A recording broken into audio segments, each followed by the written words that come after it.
I don't mean this video to sound dramatic, but I think I found something really big for training if you're trying to build muscle, lose body fat.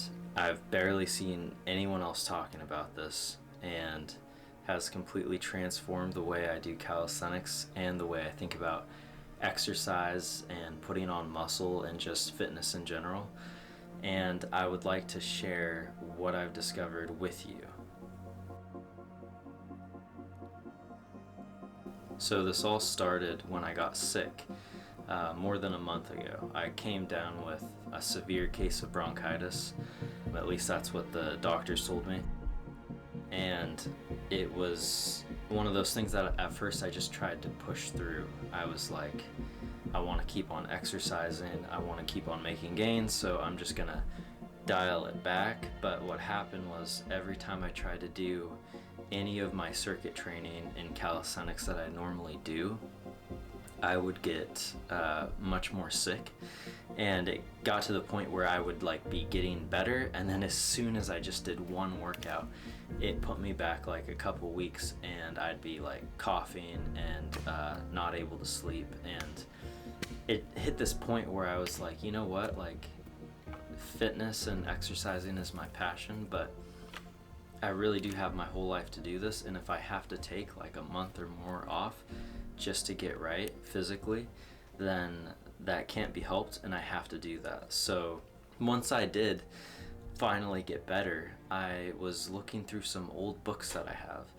and I came across two books by this guy, Pavel Tsatsouline. And you might know of this guy. He was on Joe Rogan a while ago, and he was a former Spetsnaz trainer in Russia for the Secret Service. And his knowledge of strength training and human physiology when it comes to building strength and muscle, I'd say, and how that works, how you can progress and pretty much get the most out of your body, whatever shape or size it's in currently. His knowledge is just unparalleled. It's really great stuff. So these books are pretty old, but I highly recommend reading Power to the People by Pavel Tsatsouline. And the other one is also by him. It's called Naked Warrior. And that one is specifically a calisthenics centered book.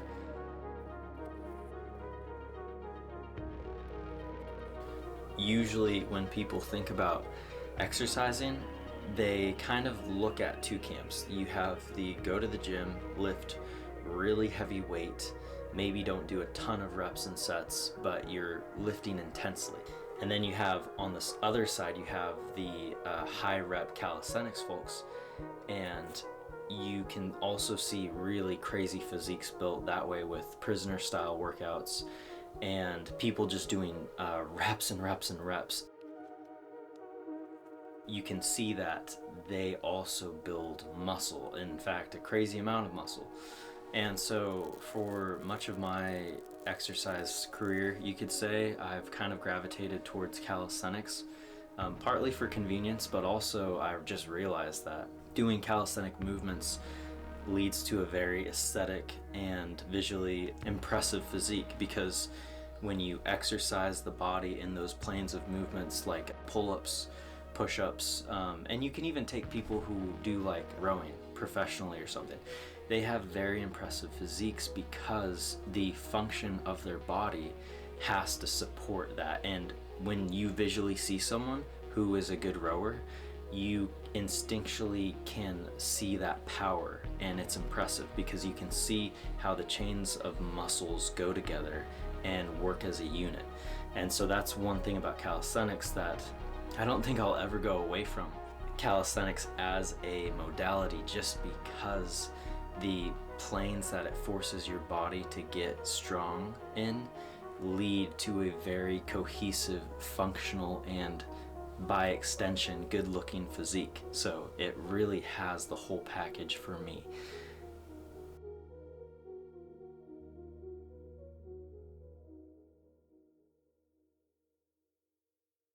When it comes to these two camps, most people think it's either or. You're either lifting heavy weights in the gym, doing deadlifts, doing squats, doing these like really barbell centric exercises, or you're doing millions and millions and millions of push-ups and pull-ups and those sort of things.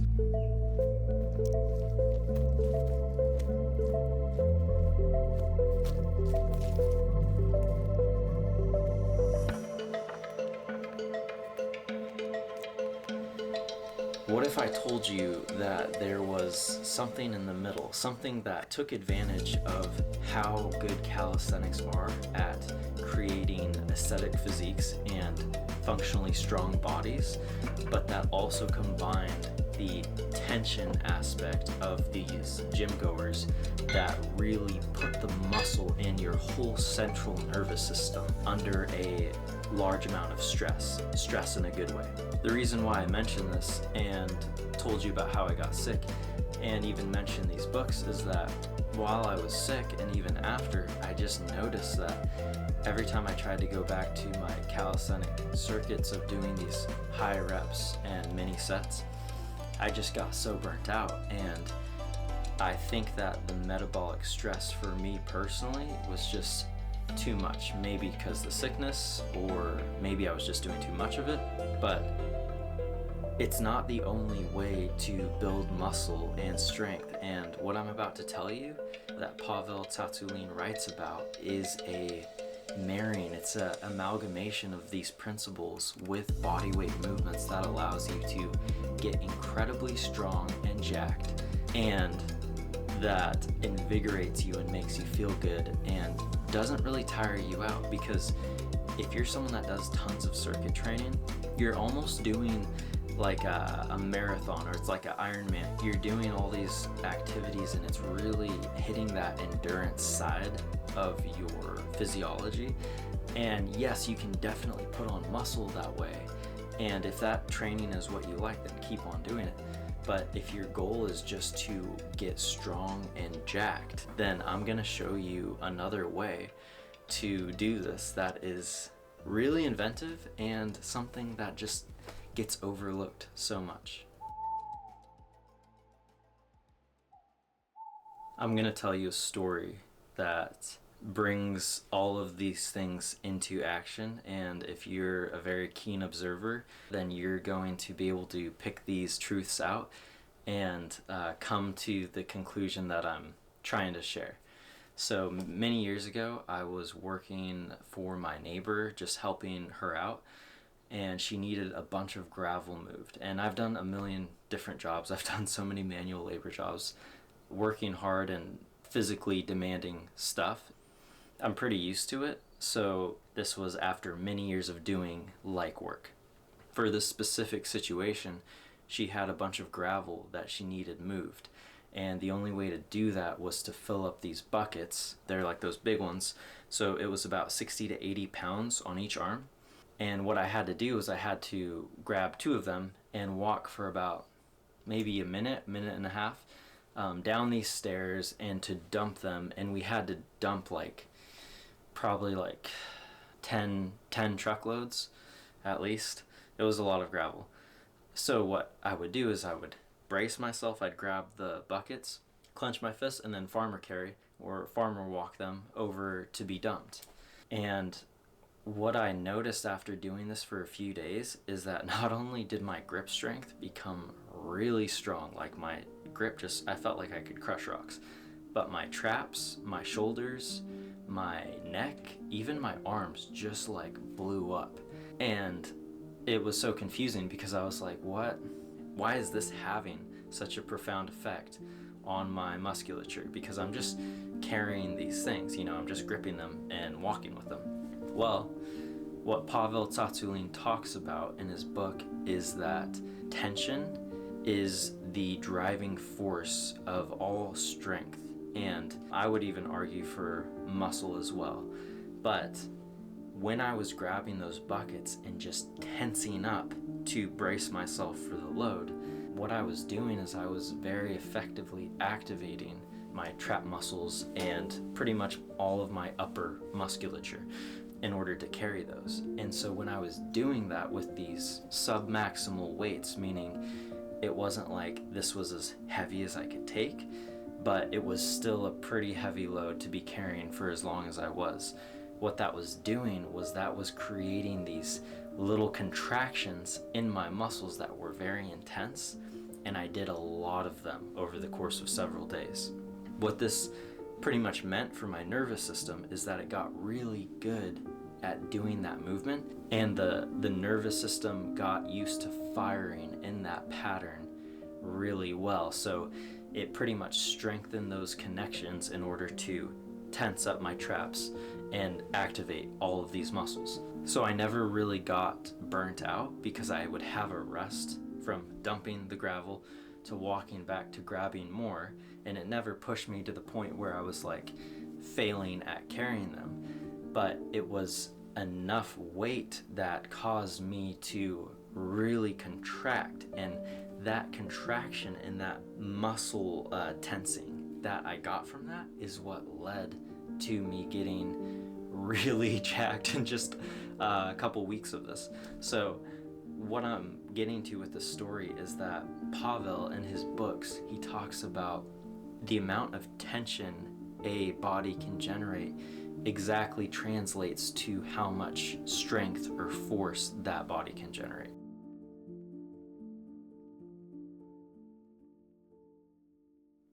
A good example is if you look at deadlifters or professional powerlifters who lift an extreme amount of weight, what you'll notice is that it's almost like they're moving in slow motion. They'll bend down to grab the bar, and it's almost like they're coiling up their muscles like springs. And then when that weight begins to move, it's always slow. They're always grinding it out.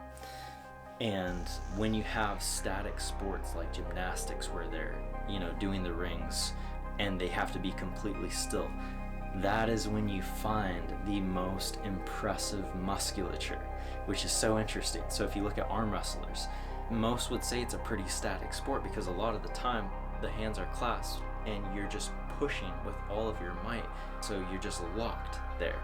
And that being static like that allows you to generate so much force, and that by extension often leads to not just muscle gain but muscle tone. And it's just a really interesting thing because strength in this way of looking at it is a neurological skill. It's not something that you have like a stat, but it's like if you bench press a lot or you do a bunch of pull-ups, you're training that neural pathway, and so it gets smoother and smoother at firing it.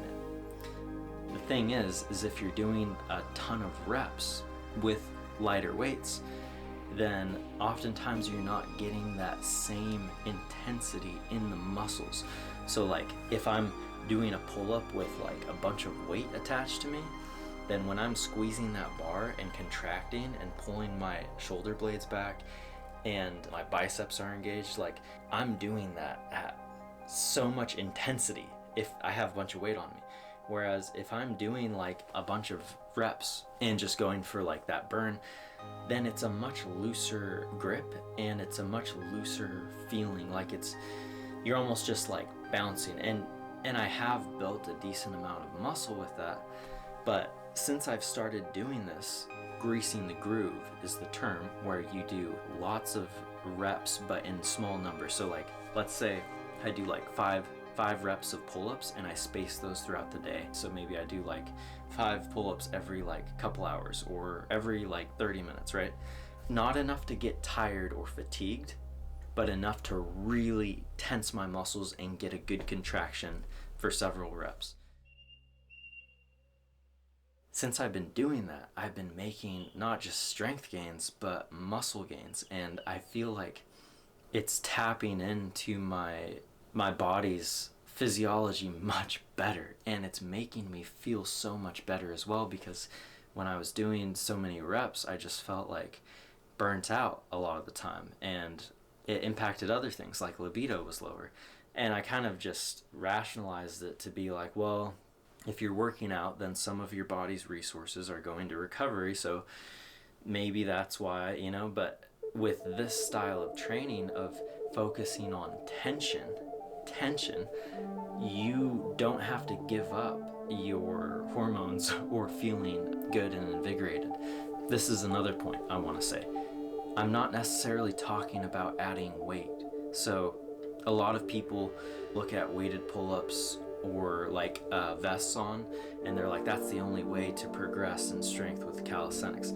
Nothing could be further from the truth, because when it comes to your body and pushing it, lifting it from gravity and manipulating it through space, what you're doing is you're working with leverages. So if I'm just flat on the ground and I'm doing a push-up, then that's about, let's just say 50-50 weight is distributed to my feet and to my hands. So when I'm pushing myself, I'm only doing 50%, right?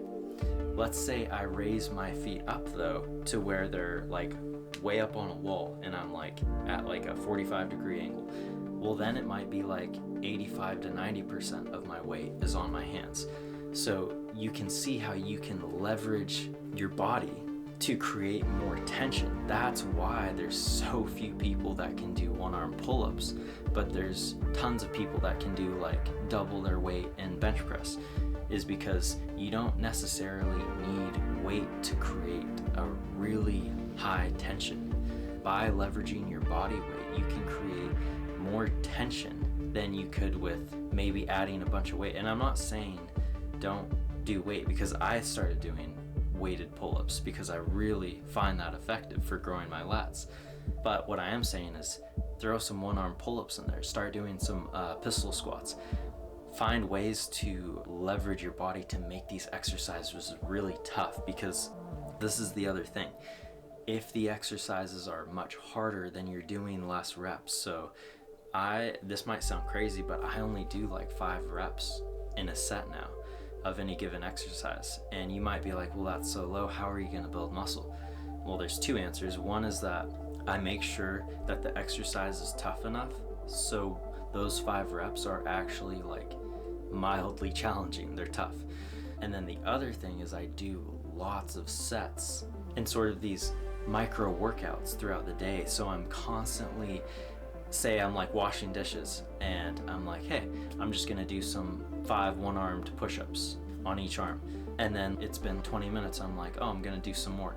You can quickly rack up so much volume of these hard exercises that's gonna directly translate to not just strength, but the strength and growth in your muscles. Because if I were to just do like one set of 5-armed push-ups,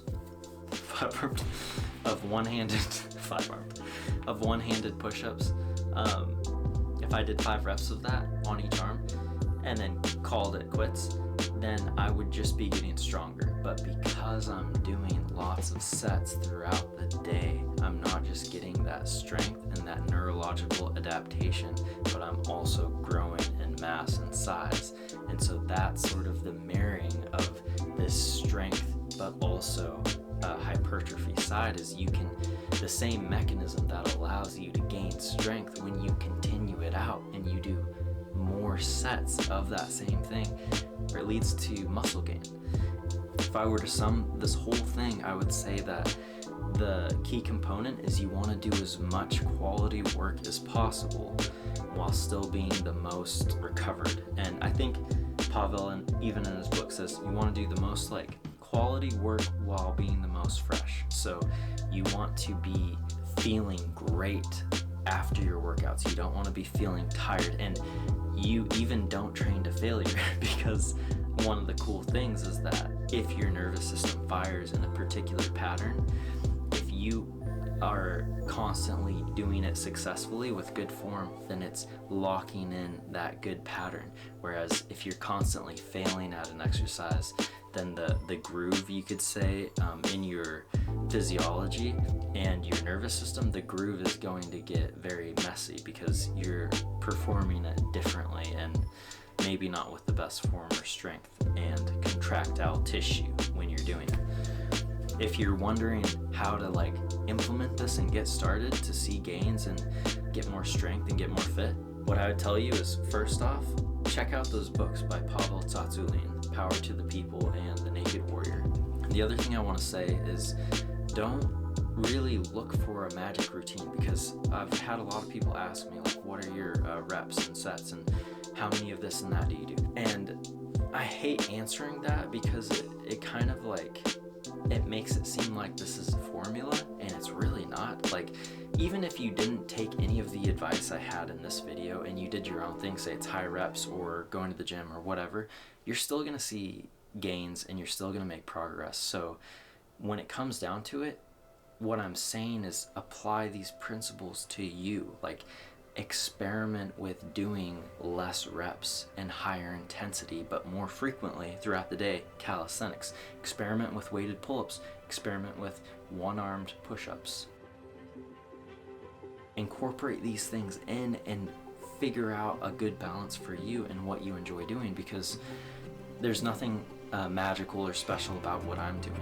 The only thing I'm doing is being consistent when I'm not sick and putting a lot of tension on my muscles and recovering and eating well.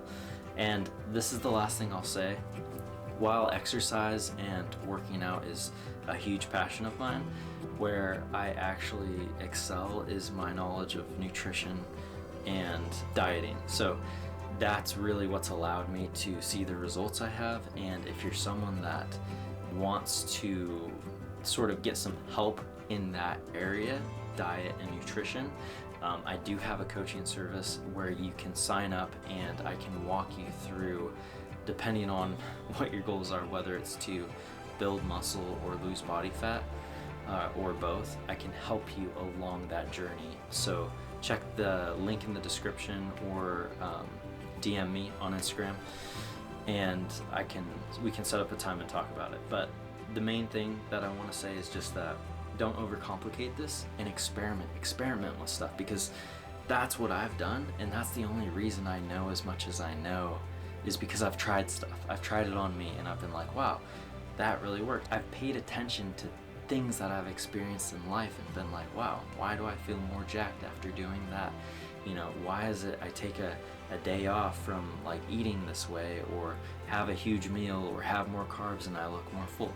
I've paid more attention to all of these things, and I've used them to fit in my worldview of how to get jacked and also how to stay lean and be healthy.